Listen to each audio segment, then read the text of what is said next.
Alright, so we all know when it comes to 3D Sonic games, there are so many variations of the gameplay formula that everyone's got their own little camp of where they reside. But ultimately, most of it can be categorized into two things: boost games and spin dash games. Now, we already know what boost games are. We've been getting them for years. Started with the 2D Sonic Rush, and then we started getting Unleashed, Colors, Generations, and then eventually Forces. And we know that's like the plowing through enemies and standard shit like that we expect from the boost. It's arguably more linear for the most part, although Generations had some more open levels. But even then, the moments when Gens was more open were the moments where you weren't boosting. So the boost itself was not really designed for open level design, because the parts where you have multiple paths and so much freedom of movement are usually the parts where you boost less, and the parts where you plow through enemies and boost are usually the most linear parts. Games of the spin dash have got a reputation for being less linear, but I don't even agree with that per se, because again, simply not having the boost is not enough to say that the game is going to be more open. I mean, Adventure 1 is an example of a spin dash game that is more open, but if you look at the speed levels in SA2, I would say they resemble something like Unleashed a lot more, in that they're both more linear. So to clarify, I do believe that the type of level design a game has is not solely based on whether it's a boost game or whether it's a spin dash based game, but I think having the spin dash and that slower gameplay makes it easier to incorporate more open level design, even if they don't always do it. So now you're probably thinking, which one of these formulas do I prefer more? I know some people think, oh, Prem's just an adventure fanboy, but honestly, if you look at my top 5 Sonic games, 2 of them feature the boost, 2 of them feature the spin dash, and then the one game remaining is Sonic Heroes, which I guess you could argue Rocket Excel was kind of like a spin dash in what it was going for, but technically it wasn't. Heroes to me has always been this weird middle ground between like the spin dash games and the boost games, because Heroes is the fastest game of the adventure era in terms of just raw speed, but then it's also slower than the slowest boost game. Actually, I don't know if that's true. Maybe Heroes is faster than Colors. Someone should do a speed comparison. I don't know how that would work, but Heroes feels like that middle point in speed between the spin dash games and the boost games, which is kind of what makes it unique to me. But anyway, this video is not about me gushing about Sonic Heroes. This video is about Sonic Frontiers, the upcoming Sonic game, and whether I think Sonic Frontiers should be a boost game or a spin dash game. But yes, for those of you wondering which formula I prefer, I would say that spin dash is better when executed right, but that doesn't mean every spin dash game is better than every boost game. I'm just talking about the core formula and if they were to execute it to the best of their abilities. But the truth is, I think a game with both can exist. And in a way, 06 tried to do something like that, where you had the slower based gameplay with the spin dash, and then you had the Mach speed sections which are way faster. I think there could be a way where a Sonic game could have spin dash slower gameplay and then transition into like a boost section of a level, but it's just confined to that part of the level and you're not forced to go in that level of speed everywhere, so they can design levels around those different elements separately. Now, I know I've gone on record saying I didn't really want an open world Sonic game, and Frontiers is essentially trying to do that if we are to believe the leaks. But if they are going to do this, then it is possible that they are going this route, because we heard about cyberspace levels in the leaks, which suggested they were going to be the traditional boost type of level. But when it comes to the open world, they haven't really suggested that there's going to be boost in there. It could be a lot slower paced. We could be essentially seeing that formula where we get boost type cyberspace levels and then more adventurous spin dash levels in the open world. When I say adventurous, I don't mean literally it plays like adventure, but just like it's slower and maybe focuses on like the spin dash and the spin cycle and things like that. But just like I said when I was ranking the Sonic games before, I think the formula is not the most important thing, it's the level design and how you execute it. So even if they were to have spin dash based control in the open world and have these cyberspace boost levels, it might sound like, oh, they're satisfying everyone, they got both. But at the end of the day, the only way either is going to work is if they both incorporate the elements that are conducive to Sonic's moveset. So if there's a big open world, whether it's spin dash or boost, it's irrelevant if the levels or the open world doesn't support what makes Sonic Sonic. If there's not slopes and hills in the open world that allow for momentum, it's not going to be as fun. If there aren't loop-de-loops in the open world, it's not going to be as fun. If there aren't just areas where you can play around with the moveset, it's not going to be as fun. I remember playing Super Mario Odyssey and just having so much fun in the open world because you could play around with so many elements and you could use Cappy to do all sorts of cool tricks in the open world. Even if you didn't need to do them, the fact that it was there and you could try it out, it was just so fun. And to have a fun open world, you need to have those kind of elements in the area that makes it fun to just run around even if you're doing nothing. Like going from one place to another in this supposedly big open world, I don't know how big it is, but going from one place to another shouldn't just feel like holding the boost button or just holding forward on the analog stick until you get there on the map. It should be engaging. Even something small like when I play Assassin's Creed, like the Ezio trilogy. When you're going from one place to another, you get to go through like buildings and you get to climb them and parkour. It's a little thing, but it helps. And the parkour is not too in-depth in terms of its moveset, but it's fun to be able to just go through those buildings and just kill a few guards if they try and start some shit with you. You know how it is in AC2, or maybe you don't because it's not the Sonic, but the point is, making an engaging open world is so important to making this thing work. That being said, I still think it should focus more on the spin dash than the boost. I'm not saying they can't make it work with the boost, but if it's a really overpowered boost, I don't see a way where it could work effectively, because that's just going to be way harder to develop for. I mean, even with more linear levels, like boost levels have always been pretty short because of that. So adding an open world, how big is this world going to be in terms of feel if you're boosting through it at like supersonic speed? However, there could be some kind of gimped boost for the open world that makes it work, like something like say colors where the boost is not as overpowering. Maybe that could work. Or maybe the boost is like a power up that you get at certain moments, like if you have to travel a long distance, they give you a boost that lasts a few minutes and you just quickly use it to get from point A to point B, and then you slow down again, so it's like a controlled form of boost. If they do that, then we need like sections where you can run on water with the boost, like, you know, like Autobot Day, like water sections of the open world. That would be really fucking sick. Or maybe even something like the Muck State in Green Hill Paradise Act 2. If you guys remember that fan game, you had this kind of boost that you could only activate by getting enough momentum on a slope,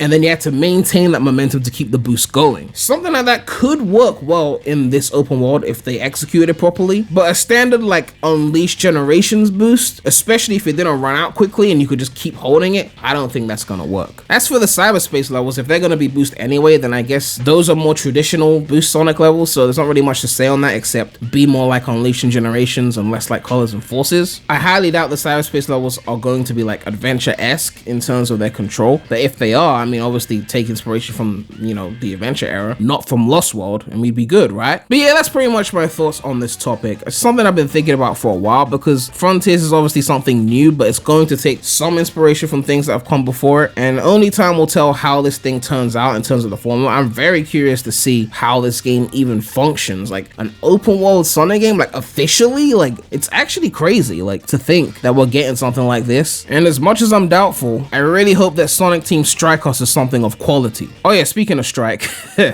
check out my latest community post.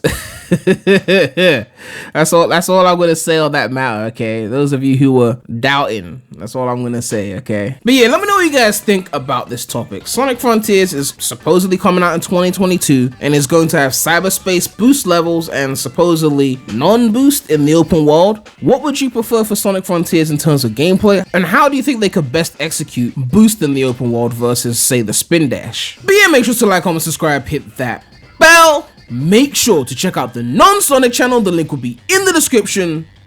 But that's all I have to say right now, so Remy out.